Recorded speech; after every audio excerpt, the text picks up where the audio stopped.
Namaste, aku tunduk hormat pada jiwa sucimu. Selamat datang kembali di channel Archana Mukti. Jika kamu sedang marah dan emosi, apa yang akan kamu lakukan? Memendam atau melampiaskannya? Memendam, kamu memilih untuk tidak menceritakannya kepada orang lain karena kamu berpikir marah dan emosi merupakan aib. Kamu memilih diam dan pada akhirnya batinmu tertekan.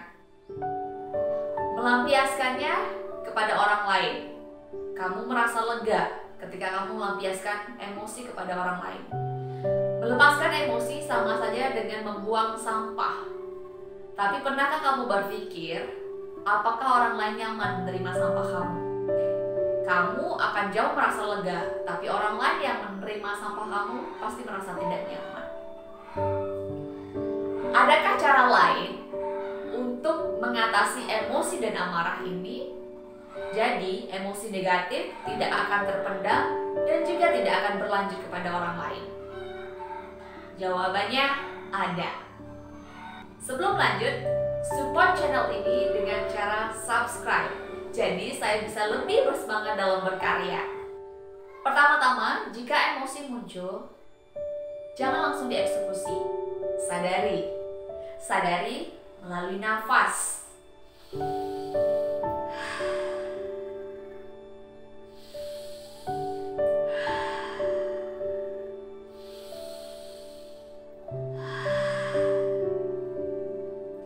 Nafas akan membantu kamu jauh lebih rileks. Karena pada saat marah, nafas kamu akan menjadi tidak teratur.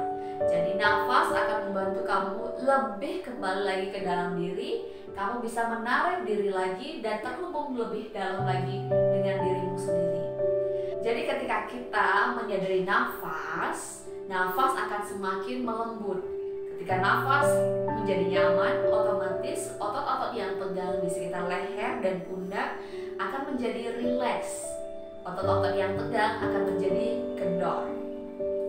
Setelah merasa sudah nyaman, ada teknik yang sangat powerful yang bisa kamu pakai ketika kamu merasa sedang emosi. Cara yang paling tepat dan bijaksana adalah lepaskan. Cara ini sangat efektif untuk kamu agar bisa melepaskan emosi dengan cara yang benar. Kamu pun merasa menjadi lebih nyaman dan orang lain tidak menjadi korban dari emosi dan amarahmu. Ada banyak sekali cara-cara yang bisa kita lakukan untuk melepaskan emosi negatif ini. Yang pertama adalah melalui aktivitas atau melalui gerakan fisik. Jadi otomatis ketika energimu naik, otomatis emosi akan berubah karena emosi mengikuti energi. Jadi melalui latihan fisik, entah itu olahraga, beryoga, kemudian berenang, jalan kaki, lari, ini mampu untuk meningkatkan energi kamu. Selain itu, ini juga mampu melepaskan ketegangan-ketegangan yang ada di otot-otot kita. Jadi, ini akan bisa terilis atau dilepaskan melalui keringat. Dan kalian akan mengalami proses detoksifikasi, pembersihan. Yang kedua, melalui teriakan. Tapi jangan berteriak di depan umum atau di depan orang lain. Kalian bisa memilih tempat yang kalian sukai. Contoh, kalian bisa pergi ke pantai, bisa pergi ke sungai, bisa pergi ke hutan. Jika kalian punya kamar khusus, kamar pribadi hanya untuk kalian sendiri ya, kamar pribadi. Jadi kalian bisa meluapkan emosi berupa teriakan di sana. Jadi orang lain tidak akan mendengar dan kamu juga akan lebih bebas mengekspresikan ini. Yang ketiga adalah melalui tangisan. Banyak orang yang berpikir atau berpendapat bahwa menangis itu merupakan tanda lemah. Banyak orang yang berpikir bahwa menangis itu lemah. Tapi tidak untuk saya. Justru menangis bisa merilis atau melepaskan energi-energi yang tersumbat, energi-energi yang mengendap, amarah-amarah yang mengendap.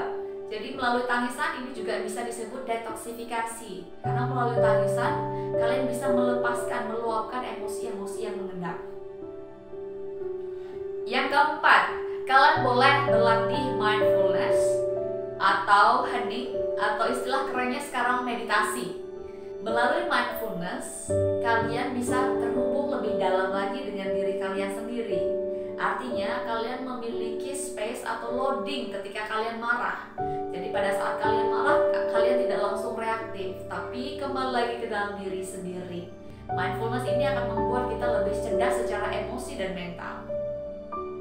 Memang cara ini terlihat sangat mudah dan sangat gampang ketika saya ngomong, tetapi kita selalu punya kesempatan untuk mencobanya. Jadi cobalah dan semoga berhasil.